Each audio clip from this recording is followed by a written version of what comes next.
Hey everybody, it's Mikki here. You're listening to a Mini Mikkipedia on a Monday, and today I want to take a deeper dive into multivitamins and particularly when someone might benefit. Now, I will say up front that I am a fan of supplementation because you cannot get everything you need from your diet. And this isn't just me that I feel or I believe this.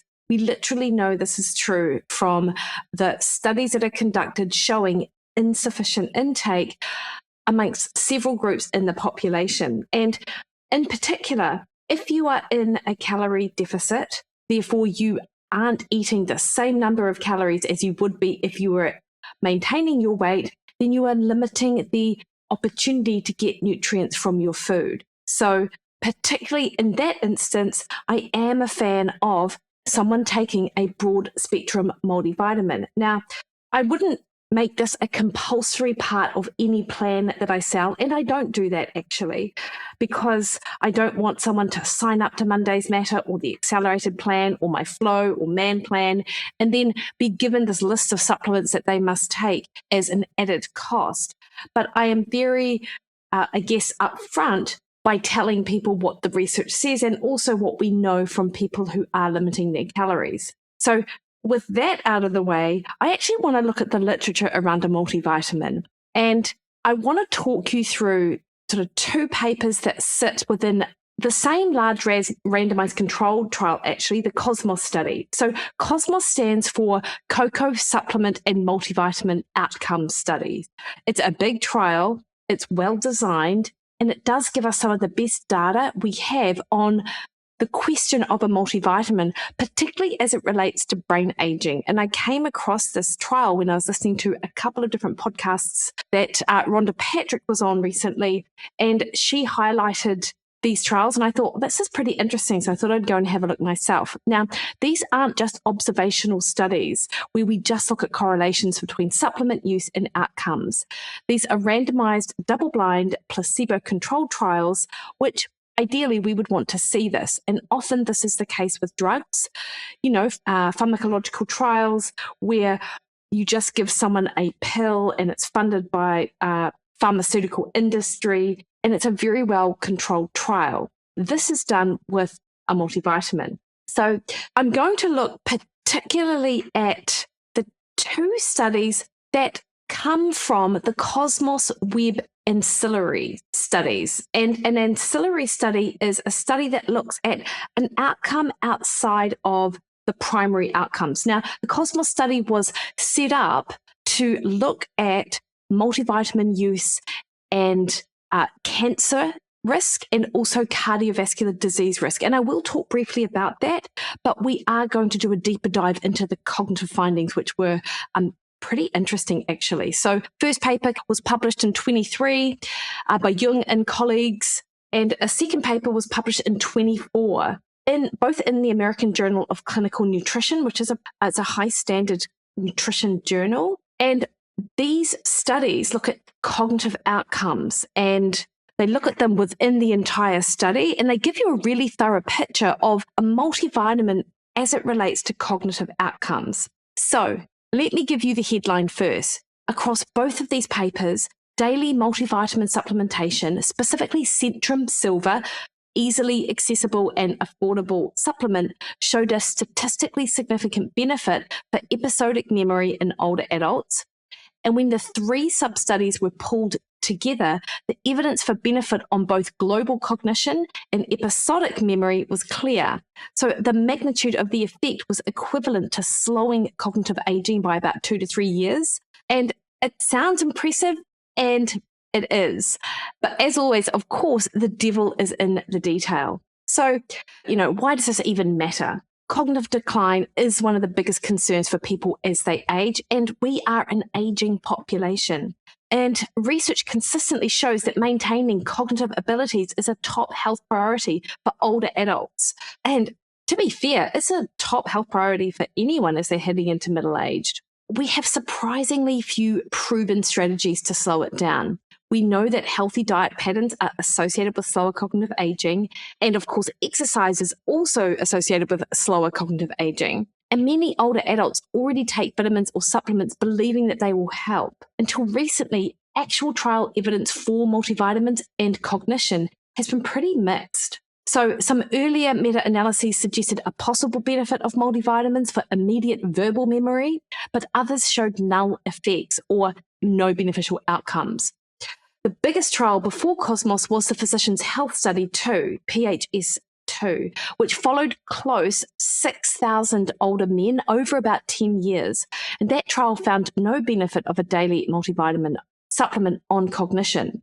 But there was a critical design limitation. Cognitive testing didn't actually begin until about 2.5 years after randomization. So any early benefits in the first couple of years in that trial would have been completely missed. And, you know, in fairness, the cognitive tests used in the PHS2 trial, they were fairly blunt. So they were designed to detect clinical impairment and not the subtle changes in otherwise healthy people that we're interested in here. And this is where Cosmos comes in.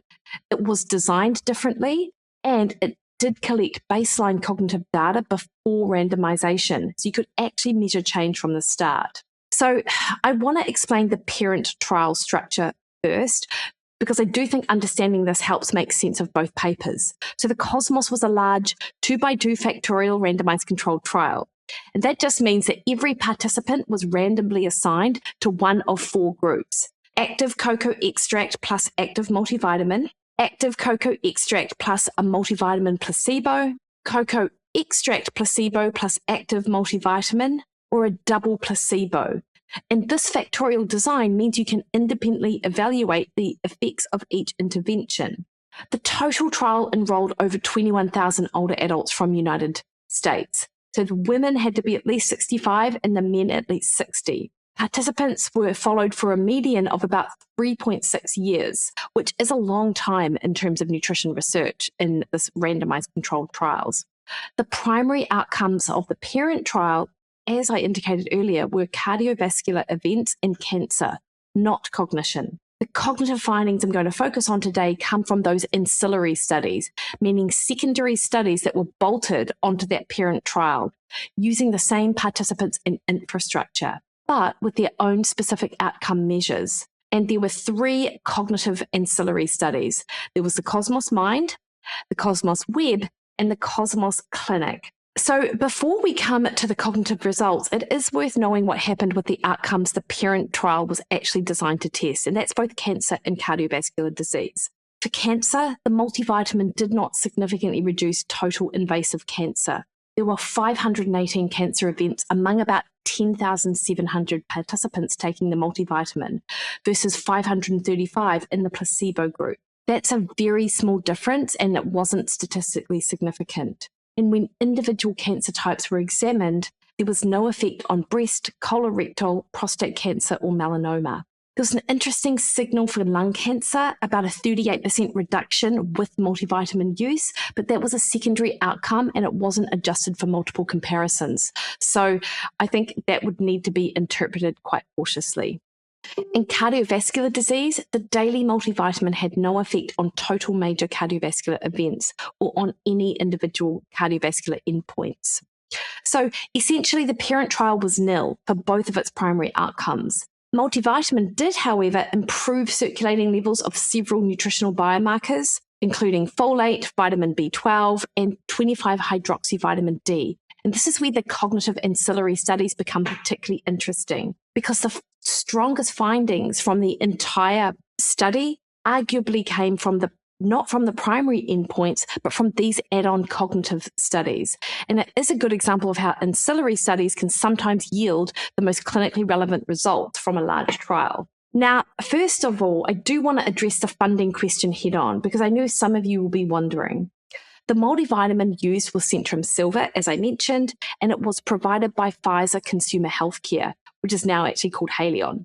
They supplied the study pills and the packaging. The cocoa extract arm was funded by Mars Edge, and the trial also received substantial support from the National Institutes of Health. So both papers are explicit that no funding source had any role in the design or conduct of the study, the data collection, management, analysis or interpretation, the manuscript preparation, review or approval, or the decision to submit for publication. The trial was investigator-initiated and led by independent academic teams at Brigham and Women's Hospital, Harvard, and Columbia University, with an independent external data safety monitoring board. Now, some investigators did declare receiving investigator-initiated grant support from Mars Edge, and one received honoraria from the Council for Responsible Nutrition and BASF.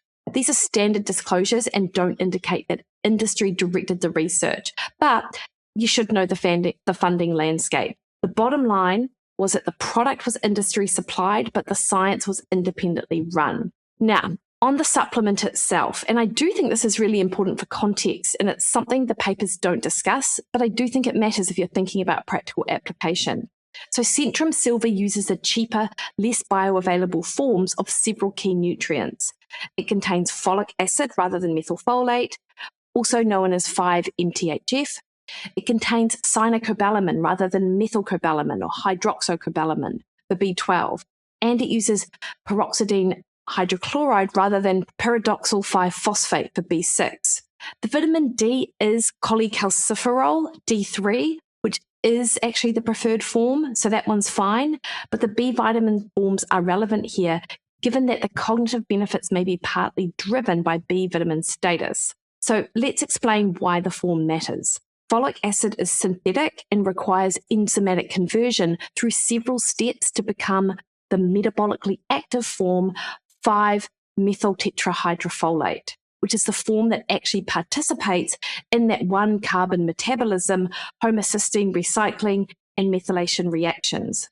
Key enzyme in that conversion is MTHFR, and somewhere between 30 and 40% of the population carry polymorphisms in that MTHFR gene, the C677T variant being the most well studied, that reduce the conversion efficiency. And so for those individuals, folic acid is a poor substrate. They may accumulate unmetabolized folic acid in the bloodstream while still not generating adequate methylfolate for downstream processes. Similarly, cyanocobalamin requires conversion to the active coenzyme forms, methylcobalamin and adenosylcobalamin. That conversion isn't equally efficient in everyone either. Methylcobalamin is the form directly involved in methionine synthase activity, links back to homocysteine metabolism and methylation. So the interesting implication is this. If Centrum Silver produced a measurable cognitive benefit using these less than ideal nutrient forms, what might you see with a better formulated product using methylfolate, methylcobalamin, and activated B6? You could argue the results represent a floor rather than a ceiling for what a well-designed multivitamin could achieve. On the other hand, it also means these findings can't be automatically extrapolated to other multivitamin products, which the authors themselves acknowledge. The specific formulation matters because it isn't just the B vitamins, it's every sort of nutrient together that makes up the supplement. And ironically, the one tested isn't what most practitioners would choose if they were designing a supplement from scratch, which is super interesting. So the Vyas paper also notes that the Centrum Silver formulation used in Cosmos did differ from the one used in the earlier PHS2 trial that I mentioned, with the addition of both lutein and lycopene, and that these formulation differences may partially explain the different results between the two trials. The one other thing I will say before talking about the results, there are a lot of big trials now that show benefit from taking particular supplements and multivitamin supplements on the brain. And Professor Julia Rutledge talks a lot about the mental health benefits from these multivitamin supplements. And in her research, she doesn't use top of the range either. She uses really cost-effective and easily accessible nutrients. So if you're working one-on-one with me, I'm probably going to mention something that has the better quality ingredients in it. But I think it's also quite good to know that you might not necessarily have to have top of the range in order to see some benefits. So I mentioned earlier, if I'm going to go look at the results, I'm going to look first at the Cosmos Web trial. One of the things I mentioned in the PHS trial was the blunt instruments used to assess clinical impairment. So one of the really innovative aspects of the Jung paper, the first one in 23, was the cognitive battery. Rather than using traditional in-person neuropsychological tests, the researchers developed the Cosmos Web Battery, which was a set of computerized tasks that participants completed at home on their computers. So it was pretty easy. So the primary outcome was something called the MODRE immediate recall task. So participants were shown 20 words, one at a time, 3 seconds each, and then immediately asked to type in as many as they could remember. So this is a test of episodic memory. This is the kind of memory that depends on your hippocampus, and it's your ability to encode and retrieve specific events and experiences, and the type of memory that allows you to recall what you had for dinner last night or what someone said to you in a conversation. It's distinct from something like procedural memory, how to ride a bike, for example, or semantic memory, knowing that Paris is the capital of France. Episodic memory is particularly dependent on the hippocampus, and it's one of the first cognitive domains to decline with normal aging. The second outcome included the MODRE retention ratio, which is the proportion of words you remember after a 15-minute delay relative to what you recalled immediately.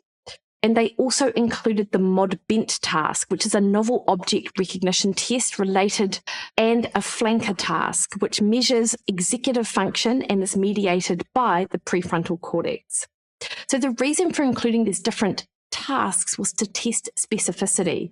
The hypothesis was that if multivitamins affect the hippocampus specifically, which is the brain region most vulnerable to normal aging, then you'd expect to see effects on hippocampus-dependent tasks like immediate recall, but not necessarily on prefrontal-dependent tasks like the flanker. And one more thing worth mentioning is that the computerized delivery removed variability from different examiners, different testing sites, and different environmental conditions. So that is absolutely worth mentioning. Okay, so what were the results? At 1 year, participants in the multivitamin group showed significant greater improvement in MODRE immediate recall compared with placebo. Specifically, the multivitamin group improved from an average of 7.1 words at baseline to 7.8 years at year 1. Placebo group went from 7.2 to 7.6. So both groups improved, which is expected due to practice effects from repeated testing, but the multivitamin group improved significantly more. And there was a p-value there of 0.025, and this remained significant when averaged across the full 3 years of follow-up with a p-value of 0.01, suggesting the effect was sustained. Now, I do want to put that effect size in context. The researchers calculated that each additional year of age was associated with a loss of 0.074 words on the MODRE at baseline. So if you divide the treatment difference of 0.23 words by 0.074 words, that gives you roughly 3.1 years. So in other words, the multivitamin benefit was equivalent to reversing about 3.1 years of age-related memory decline. And interestingly, the secondary outcomes, retention, novel object recognition, and executive function did not show significant treatment differences, which is consistent with their hypothesis that the effect is specific to hippocampus-dependent immediate recall, not a global across-the-board improvement. And hippocampus memory is specifically associated with aging. So compliance in the trial, is worth noting, is also high. So over 90% of participants reported not missing more than 8 days of the pills per month at the 12-month mark. And this remained above 77% even at 36 months or 3 years. Follow-up completion for the MODRE was 95% at year 1, 87% at year 2, and 83% at year 3, which is pretty good. Solid numbers for a remote self-administered study. Now, the second paper, the Cosmos Clinic and Meta-Analysis from Bias et al., brings in a sub-study. It's the smallest but arguably the most rigorous of the 3 cognitive ancillaries.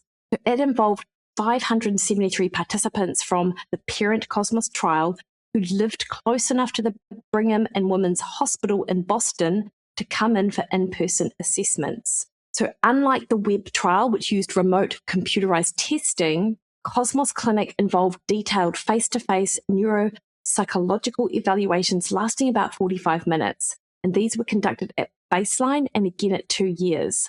The battery of tests included 11 cognitive tests spanning multiple domains. And I'll include the papers in the show notes for you to get a real eye on the type of tests that they conducted. From these 11 tests, they created 3 composite cores. The Global Cognition Composite averaged Z scores across all 11 tests. The Episodic Memory Composite averaged the 4 memory tests. And the Executive Function and Attention Composite averaged the 5 remaining tests. Now, a quick note for you unfamiliar with the Z score. This is getting a bit technical, but you can handle it. The Z score standardizes each test to the same scale. A Z score of 0 means you performed at the sample average. Positive values mean better than average. Negative values means worse. This lets you meaningfully combine scores from tests that have completely different raw scales. Now, the sample of this little subset of people were 49% female, with a mean age of about 69.6 years. Nearly 38% reported pre-randomization use of a multivitamin. Baseline characteristics were well balanced between multivitamin and placebo groups, and adherence was excellent. 95% of both groups reported taking at least 75% of their pills at year 1 and about 90% at year 2. Over the 2 years, participants randomized to the multivitamin showed a modest benefit in global recognition compared with the placebo. A small, but the confidence interval did cross 0, so that is worth noting. However, the finding for episodic memory was stronger. The mean difference was 0.12 standard deviation units, and the confidence interval did not cross 0, and it was statistically significant. So to put in clinical context, with the numbers that you can read in the papers, the researchers estimated this effect was equivalent to about 4.8 fewer years of cognitive aging in episodic memory, which is pretty stunning. Executive function and attention showed no significant difference between the groups. Therefore, the pattern here in this smaller trial does mirror what Jung and colleagues found in the Cosmos web, a benefit for episodic and no benefit for executive function. Consistency across 2 completely different testing methods and largely non-overlapping populations is pretty meaningful. So within these papers, one last thing I want to mention is there is a meta-analysis pulling all 3 sub-studies too. So this is where the Vias paper really adds value. The authors conducted this meta-analysis pulling these non-overlapping participants from all 3 of the cognitive ancillary studies. Cosmos Clinic with 573 participants, Cosmos Mind with 2,158 participants, and Cosmos Web with 2,472 participants, giving a total of over 5,000 participants. So they prioritized the clinic study first, and then Cosmos Mind, and then the web, and this conservative approach was good because it does favor the smaller but more detailed study. So when you combine all of the results, what they were able to determine was that the results were consistent across the 3 different testing modalities, 3 largely independent samples, and multiple research teams. So gives you a lot of confidence in the findings of the research. Now, neither of the papers defines really a mechanism, but there are some reasonable hypotheses. First of all, the selectivity of the effect, benefiting that hippocampus-dependent memory, suggests that the mechanism may involve the hippocampus specifically, obviously, and it is uniquely vulnerable to normal aging. It does also contain a high density of these micronutrient receptors, including vitamin D receptors. It's plausible that a broad-spectrum multivitamin supports hippocampal function through multiple converging pathways. Interestingly, I didn't mention this earlier, but subgroup analyses consistently showed larger benefits in individuals with cardiovascular disease. These individuals tended to have worse micronutrient status, therefore you are able to correct these subclinical deficiencies. This may be a key driver of cognitive benefits also. And the parent Cosmos trial confirmed, as I mentioned, that the multivitamin increased circulating levels of folate, vitamin B12, and 25-hydroxyvitamin D. Also, thirdly, the multivitamin is a combination of over 20 nutrients. Previous trials testing single nutrients or small combinations have generally shown null results. It may be that the benefit of a multivitamin lies in addressing multiple simultaneous micronutrient insufficiencies rather than any one nutrient in isolation. Low levels of B12, folate, and vitamin D have independently associated with cognitive decline and dementia risk in observational studies. As always, there are going to be strengths and limitations. So the randomized double-blind placebo-controlled design obviously is a gold standard for a study like this. Baseline cognitive testing before randomization means you can actually measure change. They had sample sizes that were pretty large. They had high compliance, and they used 3 independent cognitive sub-studies with different testing methods, and a meta-analysis showed no between-study heterogeneity, which strengthens the overall conclusion, as I mentioned. But of course, there are important caveats. The first is generalisability. I mentioned the study group. The Cosmos Web sample, 93% white, highly educated, computer literate, living independently. The Cosmos Clinic sample, based in the Boston area, was similarly limited in diversity. So these findings may not extend to more diverse populations, people with lower socioeconomic status, or those with existing cognitive impairment. Second, the effect sizes are small. So a treatment difference of 0.23 words on a 20-word recall test may not be something an individual would necessarily notice. So the authors rightly note that even small effect sizes can be meaningful at a population level. For an individual considering whether to take a multivitamin for brain health, the expected personal benefit may be modest. And I already discussed earlier that the supplement used was Centrum Silver. So we don't know whether a different formulation would produce the same results, nor can we assume they wouldn't do better. And of course, the fourth limitation is that we don't really know which specific nutrients are driving the benefit. You just cannot tell that from a multivitamin or the data. And then the translation of treatment effects into years of cognitive aging is a simplification, and everyone is well aware of that. It's based on cross-sectional age associations, not longitudinal tracking, and assumes a linear relationship between age and cognitive decline, which isn't always the case. And the follow-up period was 2 to 3 years. So it wasn't short in terms of nutrition research, but it's certainly not decades, right? So we don't know whether these benefits persist, plateau, or diminish over a longer time. So to summarize, the Cosmos trial is the largest and most rigorous examination of daily multivitamin supplementation and cognitive function in older adults that we have. The parent trial found no significant benefit of the multivitamin for its primary endpoints of cancer and cardiovascular disease, but the 3 cognitive ancillary studies tell a different story. Daily Centrum Silver consistently improved episodic memory compared with placebo, with an effect equivalent to maybe 2 to 3 years of reduced cognitive aging. And while the trial was industry supplied, it was independently run by academic investigators with no funder involvement in the science. And the supplement tested, while effective, it used less bioavailable nutrient forms than what many practitioners would recommend, which may mean a higher quality formulation could do even better. So the effect is real, and it was replicated, and it's statistically robust, but it is small. And we do need to keep that in perspective. However, for a cheap, safe, widely available supplement, even a small benefit is worth knowing about. As always, though, a supplement is just that. It is not a substitute for fundamentals of good nutrition, physical activity, and sleep. All right, team, if you found this helpful, share it with someone you know. I'll pop the papers in the show notes. Let me know your thoughts. I'm over on Instagram, Threads, and X at Mikki Williden, Facebook at Mikki Williden Nutrition, or head to my website, mikkiwilliden.com. Book a one-on-one call with me. All right, team, you have the best week. See you later.